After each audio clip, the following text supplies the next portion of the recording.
Salut les peintouilleurs! Bienvenue sur cette nouvelle vidéo de peinture pendant laquelle je vais vous montrer comment peindre un bleu foncé.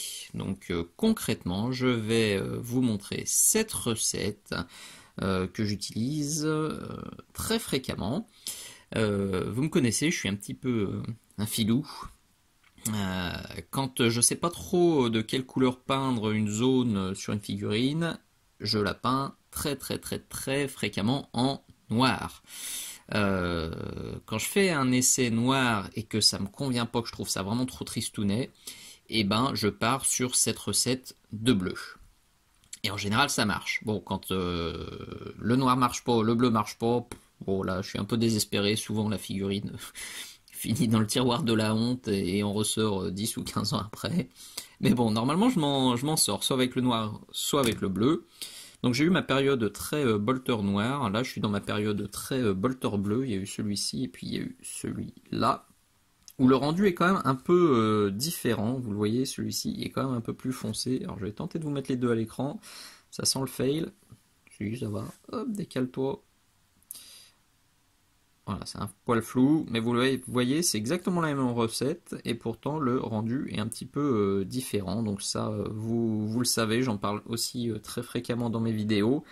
Il suffit d'un ombrage un peu plus prononcé ou d'un éclaircissement un peu plus prononcé, et le résultat final est bien différent. Donc je vous en reparlerai évidemment pendant le tuto. Allez, zou, il n'y a plus qu'à. Voilà notre cobaye du jour, c'est un petit pétoir de figurines nomades pour le jeu Infinity. Comme d'habitude, je l'ai déjà sous-couché avec de l'Incubi Darkness de chez Citadel Games Workshop. Et je vais commencer par l'ombrer. J'ai oublié de mettre la peinture sur la palette, c'est mal. Au moins, vous entendez que je secoue bien avec du Dark Tone. Comme toujours, hein, si vous n'avez pas le Dark Tone, n'importe quel shade ou encre noire, style Nuln Oil de chez Citadel Games Workshop, fonctionnera aussi parfaitement. Donc on ne perd pas les bonnes habitudes. J'ai un vieux pinceau qui est dédié pour les shades. Il est bien fatigué, la pointe n'est pas très jolie. Là je le nettoie vite fait quand même, parce qu'il a déjà servi. J'y vais, alors je vais quand même mettre une toute petite goutte d'eau dans le shade, parce que c'est une figurine qui est vraiment fine, face à un Rabio qui est vraiment fin, avec des tout petits interstices et des petits détails, donc je veux pas tout noyer. Hop là, donc je nettoie de nouveau mon pinceau, je le rince bien, et ça y est, j'y vais. Yeah, tartinage, tartinage. Hop, hop, hop, hop, hop, hop, hop, hop. Ça va tout seul dans les creux. C'est du bonheur. Voilà. Rien de bien sorcier. Si vous connaissez la chaîne depuis quelques temps, cette étape-là, vous l'avez déjà vue un paquet de fois. Hop, je remets un tout petit peu là-haut.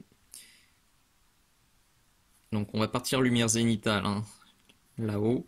Donc c'est pour ça que vous me voyez faire ce mouvement-là et tirer mon shade foncé plutôt vers le bas.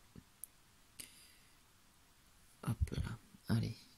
On va faire sécher ça tranquillement au sèche-cheveux.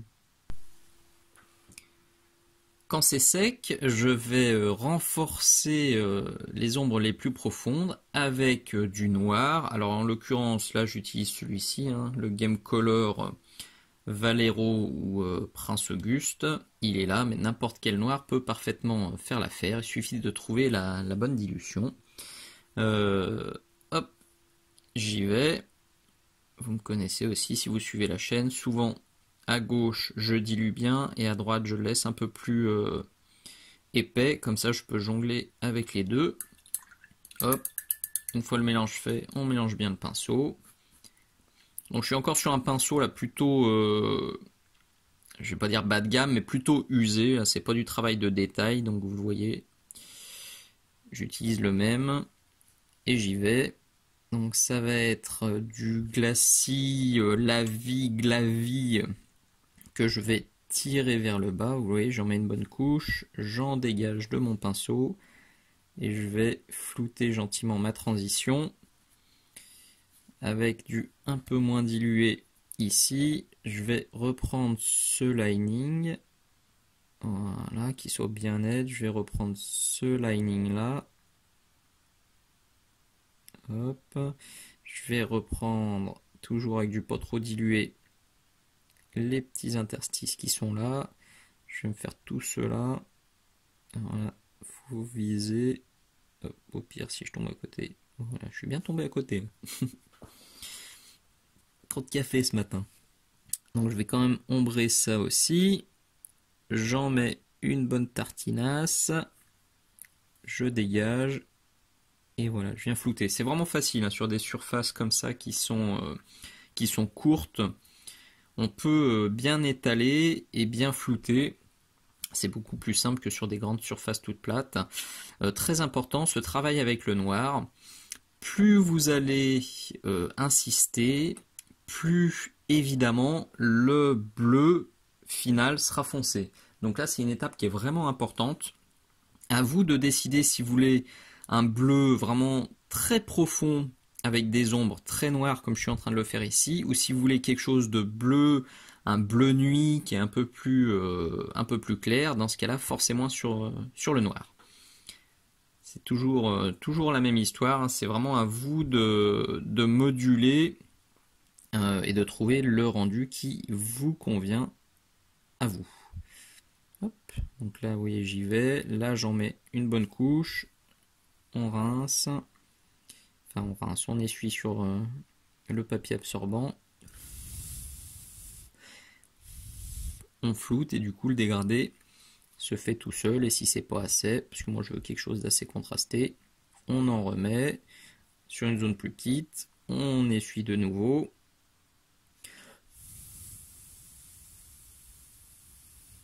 Et on vient flouter. Vous voyez, le dégradé se fait vraiment tranquillement de partout. Voilà, donc je vais faire ça un petit peu sur le bas, sur cette zone-là, et ça devrait le faire.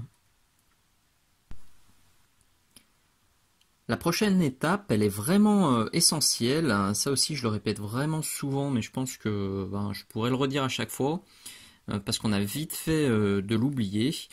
Quand vous faites comme moi des ombrages avec des shades un peu bourrinos en mode j'en mette partout, vous allez effectivement mettre des ombres là où vous voulez, mais vous allez aussi ombrer votre teinte de base à des endroits que vous n'avez pas forcément envie d'ombrer. Et si tout de suite vous rééclaircissez, en fait vous allez avoir un rendu un peu bizarre, avec finalement une base assez sombre et derrière, bim, des gros éclaircissements. Donc vraiment super important, avant de commencer les éclaircissements, reprenez toujours votre base, donc à savoir ici l'Incubi Darkness, et retrouvez une teinte de base bien homogène et bien lumineuse. Je crois que c'est l'erreur la plus fréquente hein, quand on m'envoie des photos ou quand je vois pendant les soirées peinture ou sur les démos de peinture. Souvent j'ai quelque chose de très sombre et bim, des éclaircissements super flash derrière. On me dit ah mais pourtant j'ai suivi ton tuto. Oui mais non. Il faut vraiment repasser par la couche de base pour que ça marche et que ça fasse pas trop brutal. Donc là, je reprends mon Incubi. Et à l'inverse, vous le voyez, je le tire vers le haut. Hop là, on en dégage un peu. Et voilà, je viens lisser. Donc je vais aussi reprendre toutes les arêtes gentiment. C'est un peu fastidieux. Si vous voulez pas vous embêter à faire ça, simplement soyez un peu moins bourrin que moi sur le lavis. Moi c'est un choix, c'est vrai que j'aime bien passer le lavis de partout pour oublier aucune zone, mais derrière ça m'oblige à faire ce travail un peu fastidieux de correction pour avoir ma couche de base bien jolie, bien opaque et de la bonne couleur surtout. Parce que vous voyez sur le haut là je récupère un Incubi Darkness bien joli alors que après mon mon ombrage, et ben j'avais du Incubi Darkness foncé, quoi. Maintenant, si votre objectif c'est d'avoir un bleu plutôt foncé, vous pouvez très bien ne pas faire ça et utiliser l'Incubi Darkness comme un premier éclaircissement.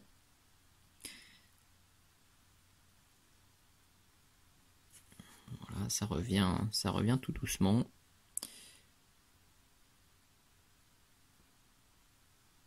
Vous avez compris l'idée. Hop, hop, hop. Là, je continue à tirer un peu vers le haut. Je vais finir tranquillement hors caméra. Jusqu'à ce que ça me plaise. Les ombres, enfin les petits linings, là, vous voyez, les petites arêtes, c'est vraiment très facile à attraper hein, quand c'est bien sculpté comme ça. Juste avec le plat du pinceau, hop, on fait le fil. C'est cadeau, ça se fait en 2 secondes, c'est du bonheur. Une fois que vous êtes satisfait du résultat, vous pouvez commencer à éclaircir et pour cela, moi j'utilise du Sotek Green de chez Citadel Games Workshop. Ça me permet de redonner un petit peu de, comment dire, de chaleur, de peps à mon bleu. Ça va faire un bleu sombre, mais quand même un peu flashouille. Maintenant, si vous voulez un bleu sombre et rester sur quelque chose vraiment de bleu nuit désaturé, choisissez un éclaircissement beaucoup plus éteint que ça. Hein. Vous pouvez partir sur un gris bleuté, voire faire un mélange avec ça, par exemple, avec un bleu gris ciel. Ça sera plus désaturé, tout simplement. Et c'est vrai que là, pour de la figurine, là pour Infinity, ça marche très bien. Et même sur les pétoires, là, les bolters, rapporter un peu de bleu bien marqué, bien punchy. Moi, ça me plaisait bien. Donc vous le voyez, je le dilue tranquillou. Là pour le coup j'ai sorti un pinceau un peu plus récent, moins abîmé, avec une bonne pointe. Parce que je vais vraiment faire des petits linings avec plus de précision, vous le voyez. Et évidemment, vous me connaissez, je vais aussi commencer à tapoter, à texturer et à faire des petits traits à droite, à gauche pour apporter un petit peu de vie, un petit peu d'histoire à mon bleu et à mon gun. J'ai une petite crotte au bout. Hop là, j'ai rincé un bon coup. Est-ce que c'est mieux? Alors. Allez. Voilà. Hop, on y retourne. Alors je vais quand même, en plus des linings, je vais aussi reprendre quand même une petite zone claire. Donc vous le voyez, par ici par exemple, je pousse vers le haut, j'en dégage un peu. Et je viens repasser un glacis de Sotek Green. Idem ici. Je le pousse. Le but c'est d'accumuler le pigment clair sur le haut.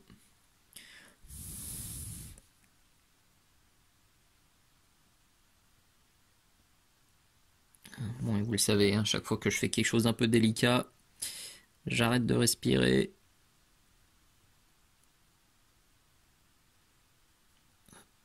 Je vais un petit peu moins causer sur la fin du tuto. Ensuite, je me tourne. On va choper cette arête. Là encore, c'est pas compliqué à faire. Hop. Alors, je vais reprendre en bas aussi, mais un peu plus léger. Juste des petits tapotages comme ça, histoire de bien marquer l'arête. Pour booster la lisibilité de la figurine, mais il ne faut pas la faire trop claire quand même. Parce que si on reste logique, la lumière venant comme ça, c'est plutôt les arêtes du haut qui doivent être marquées. Donc je vais quand même les rééclaircir, celles du bas, avec le Sotek, mais léger. Vous voyez là, déjà celles du haut, je les renforce. Alors que celles du bas, je vais juste marquer, hop là, un petit machin comme ça. Ça fera le job, j'ai pas envie d'en faire plus. Hop. Voilà, je vais remettre un peu de Sotek là aussi. Hop. Je retourne. Et j'arrête de dire hop.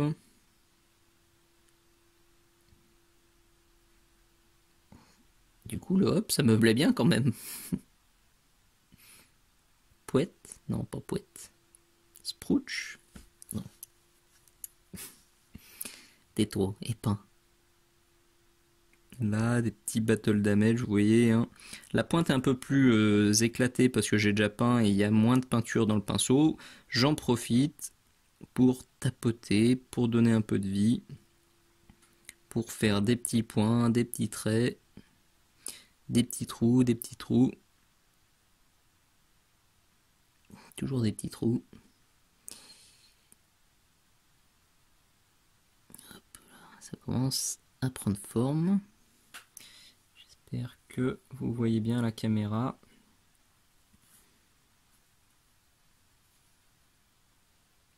Bon, il suffit de répéter ça, hein, c'est toujours pareil, c'est une question de superposition de couches claires ou foncées. Plus on va mettre de couches, plus le résultat sera marqué. Donc là, c'est à vous de vous arrêter au moment qui vous botte.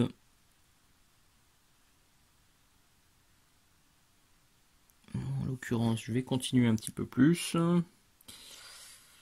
Et je vais en mettre aussi un petit peu. Alors je tourne. Est-ce que vous voyez encore? A priori, ouais. Je vais en mettre un peu là aussi. Hop, j'en mets un peu, j'en retire, je refais une jolie pointe et je viens remettre un petit glacis comme ça dans la zone intermédiaire. Des petits battle damage pour la route. C'est cadeau. C'est la rentrée. Tac, tac, tac, tac, bim, bam, boum. Allez, je pense que vous avez compris le principe. J'en fais un petit peu de partout comme ça. Un petit coup de focus pour que vous voyez bien. Ah, j'étais quand même un poil flou, le vilain. Ah, je pense que vous voyez déjà un petit peu mieux ce que ça donne. Je me suis arrêté là, méfiance hein, avec cette étape d'éclaircissement avec le Sotek Green. Je vous rappelle qu'on veut bien avoir un bleu foncé, on ne veut pas partir sur le turquoise. Donc il faut y aller léger avec le premier éclaircissement. Quitte sur certaines zones, vous voyez, par exemple ici je me suis rendu compte que j'étais vraiment allé trop clair, trop bleu. J'ai repris mon Incubi Darkness et j'ai repassé quelques glacis pour atténuer le bleu et bien retrouver le bleu marine foncé, enfin le bleu foncé pardon, que j'avais en tête. Donc vous pouvez tout à fait vous arrêter là, hein. Le résultat me semble déjà suffisamment convaincant. Maintenant, si vous voulez pousser encore un peu et rajouter quelques ultimes accroches de lumière, vous pouvez le faire avec du Temple Guard Blue ou simplement rajouter un petit peu d'ivoire ou de blanc cassé dans votre Sotek Green. Donc là, ça va vraiment être avec parcimonie, ça va être des petits éclats pour renforcer aussi les battle damage qui sont pour l'instant assez timides. Mais bon, ça reste un petit gun. Donc, je vais insister vraiment uniquement sur les zones hautes. Donc ici, par exemple, et très légèrement, hop, un petit peu sur cette arête-là qui descend, si ça veut, voilà. Très léger, très léger. Une fois de plus, le but c'est de pas tuer mon bleu foncé. Alors, je rince un coup le pinceau hein, parce que là il veut plus jouer. Ok. Hop. Je refais la pointe. Là le but c'est d'avoir des petits éclaircissements, donc il faut une pointe vraiment jolie. Hop. Ok. Un peu là.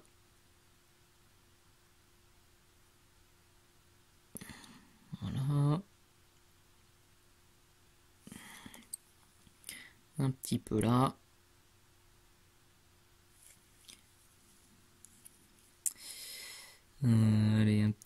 petite balafre ici. Tac, léger, léger, là encore. On va renforcer celle-ci qui était légère. Hop, très bien. Ici, un petit chouchouille. Hop, ici, ici.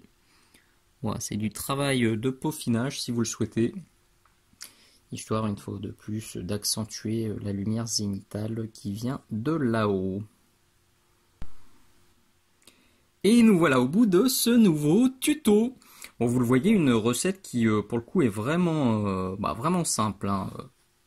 Une base foncée, un ombrage, on repasse la base, un éclairci, 2 éclaircies, basta. C'est plutôt simple. Et personnellement, j'aime beaucoup ce résultat. Ça fait une recette qui peut être facilement utilisée et facilement recasée sur une figurine. Ça peut très bien être une couleur dominante, hein, mais c'est vrai que moi je l'utilise plutôt comme couleur secondaire, voire tertiaire quand je suis un petit peu perdu dans mon schéma de couleurs. Mais j'imagine parfaitement une figurine avec une armure entièrement de cette couleur. Je pense que ça pourrait être très sympathique. Donc si vous voulez le tester, franchement, n'hésitez pas. Je pense que ça rendrait quelque chose de très joli. Voilà. Une fois de plus, si ce tuto vous a plu, n'hésitez surtout pas à mettre un petit pouce vers le haut, à partager, à envoyer un petit commentaire sympa, un petit poutou. Ça fait toujours très plaisir. Merci d'avoir regardé et je vous dis à très bientôt. Ciao ciao.